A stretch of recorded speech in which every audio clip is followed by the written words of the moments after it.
আসসালামু আলাইকুম, সবাই কেমন আছেন? আশা করছি সবাই ভালো আছেন। তো আজকে আমি রান্না করতেছি কবিতরের মাংস।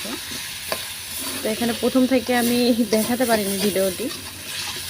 তো এখানে সব রকম মশলাগুলো দিয়ে কষিয়ে নেওয়ার পরে মাংসগুলো আমি দিয়ে দিয়েছি। আর তারপরে আমি 4-5টা আলু দিয়েছি, কারণ মাংসের আলুটা খেতে বেশি মজা লাগে।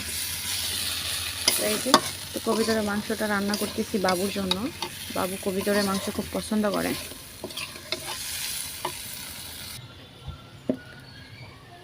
আর এখানে আমি আজকে সাধারণত 3টা তরকারি রান্না করব। তার মধ্যে একটা হচ্ছে কবিতরের মাংস, আর এটা হচ্ছে মাছের মাথার ফেসাগুলো ছিল যেহেতু, তো এগুলো দিয়ে আমি মাছের মাথাগুলো মাঝখান দিয়ে কেটে নিয়েছি।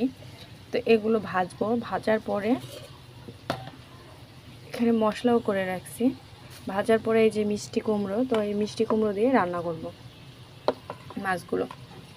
তো এই মাছের মাথা আর লেজা দিয়ে কিন্তু মিষ্টি কুমড়ো খেতে অনেক মজা লাগে। ছোট মাছ দিয়ে আরও বেশি মজা লাগে, বাট আমাদের আজকে ছোট মাছ নাই বিধায় আজকে এগুলো দিয়ে রান্না করব।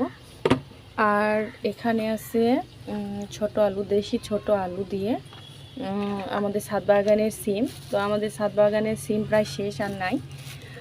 তো এগুলো দিয়ে এই যে টমেটো, তো 2টা টমেটো নিয়েছি, টমেটো দিয়ে একটা মাখা মাখা তরকারি করব। তো আজকের আয়োজন এগুলোই সাধারণত। আর আমি সাধারণত মাটির চুলোয় রান্না করি। মাটির চুলো রান্না কিন্তু অনেক মজা লাগে।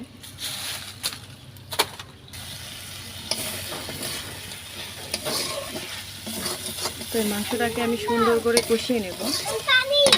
অবস্থা দেখি, কি পাগলের মতো হয়ে গেছে সাইকেল চালাই।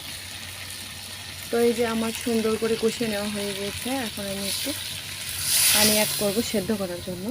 তো সেদ্ধ করার পরে আবার একটু আমি কষিয়ে নেব। তো এইভাবে আমি মাংস রান্না করি। আপনারা কিভাবে করেন অবশ্যই কমেন্টে জানাবেন।